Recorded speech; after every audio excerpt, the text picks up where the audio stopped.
ओ ऐकताय का? मी मीटिंगला चालली आहे. अरे मी पण तिकडे जाणार आहे, तुला सोडलं असतं तिकडं. असं बरं ठीक आहे, चला मग.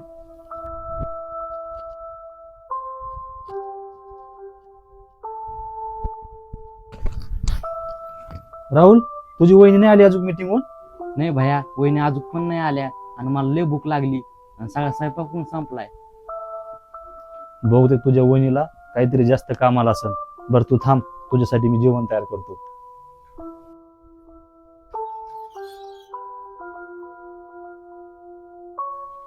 भैया, वहिनी आल्यात. असं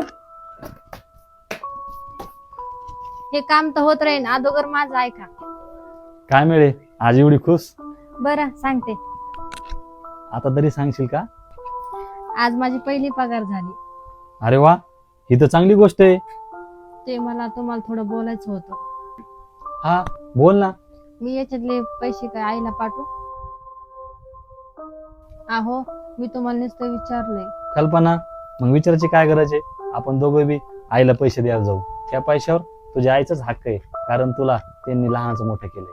तुला शिकवण्यासाठी हेच नाही, लोकांच्या घरी काम पण केलंय. तुला एवढे संस्कार चांगले दिलेत, तू ह्या घराला सुद्धा सांभाळून घेतलंस.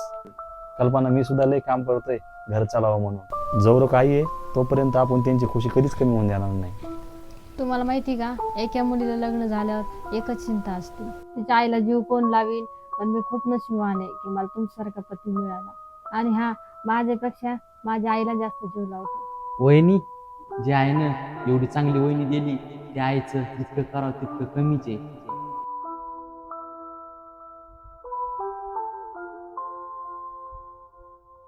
अपने